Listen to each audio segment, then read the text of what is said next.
গ্রামাঞ্চলেও নাট্যচর্চা অব্যাহত রাখার লক্ষ্যে নাকাশ গ্রামে মঞ্চস্থ হলো নাটক। তরুণ যুবারা যাতে সাংস্কৃতিক চর্চা চালিয়ে যায় এবং গ্রামাঞ্চলেও যাতে নাট্যচর্চা অব্যাহত থাকে সেদিকে লক্ষ্য রেখে ধর্মরাজ পুজো উপলক্ষে রাজনগরের নাকাশ গ্রামে নাটক পরিবেশিত হয়।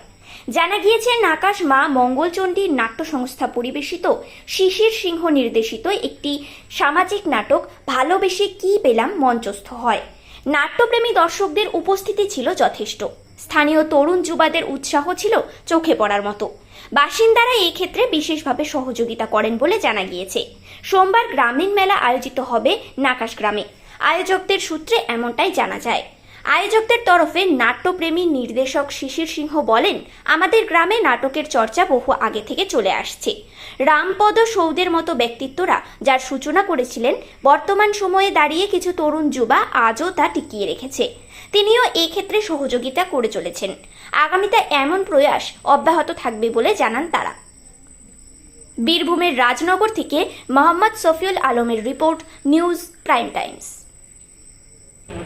রাজনগর ব্লকের নাকাশ গ্রামে ধর্মরাজ পুজো উপলক্ষে প্রতিবারের মতো এবারেও বেশ কিছু প্রোগ্রাম রয়েছে এবং অনুষ্ঠান, ধর্মীয় অনুষ্ঠান ছাড়াও বিভিন্ন ধরনের যে সাংস্কৃতিক অনুষ্ঠান বা নাটক এসব রয়েছে। তো এ বিষয়ে আপনার কাছে আমরা কিছু জানতে চাইছি। আমাদের প্রত্যেক বছরের ন্যায় এই বছরও যেমন ধর্মরাজ পূজা হয়, সেই পুজো হচ্ছে এবং সেই উপলক্ষে আমরা আজ একটা সাংস্কৃতিক অনুষ্ঠান অর্থাৎ নাটকের একটা আয়োজন করেছি। ঠিক আছে। আর আগামীকাল মানে গতকাল আমাদের একটা মহিলাদের একটা নাটক হয়েছে। আর আগামীকাল এখানে আমাদের একটা মেলা হবে। ঠিক আছে। আর আজকের যে নাটকটা আছে সেটা আমাদেরই এই কয়েকটা ছেলে উদ্যোগটা নিয়েছেন, টোটাল এই গ্রামের টোটাল ছেলে নিয়ে এবং টোটাল গ্রামের সহযোগিতায় নাটকটা হয়েছে। আচ্ছা, নাটকের নাম এবং নাটকের নাম হচ্ছে ভালোবেসে কি পেলাম, ভোলানাথ কর্মকারের লেখা।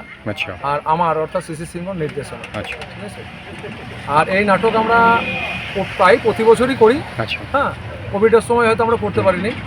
তাছাড়া আমি এই নাটকের সঙ্গে 1987 সাল থেকে যুক্ত। আচ্ছা। রামপদ সর নেতৃত্বে, আচ্ছা, আমাদের রামপদ সর যিনি ছিলেন ওনার নেতৃত্বে আমরা একটি ফুলের মৃত্যু প্রথম বই করেছিলাম। বুঝতে পারছি। মানে সেই চর্চাটা এখন আপনারা চালিয়ে যাচ্ছেন? চর্চাটা যাচ্ছেন এখন আমরা রেখেছি। আচ্ছা, তাহলে উদ্যোক্তা এবং আয়োজক কারা? এটার উদ্যোগ, এটার মেন এবছরকার উদ্যোগ আছে আমাদের এই সোমনাথ দাস, মানে সোমনাথ দাসের উদ্যোগে এবছর কিন্তু গ্রামবাসীদের সহযোগিতা রয়েছে। নাকাশ গ্রামে আমরা সবাই সহযোগিতায় আছি। ঠিক আছে। আপনার নাম এবং পরিচয়? আমার নাম হচ্ছে শিশির কুমার সিংহ, গ্রাম নাকাশ। আর আমি এই দলের, এরা আমাকে মানে আমি সবার থেকে বড়, যার জন্য এরা আমাকে যথেষ্ট সম্মান দিয়ে ঠিক আছে জায়গায় রেখেছে। অবশ্যই, ধন্যবাদ।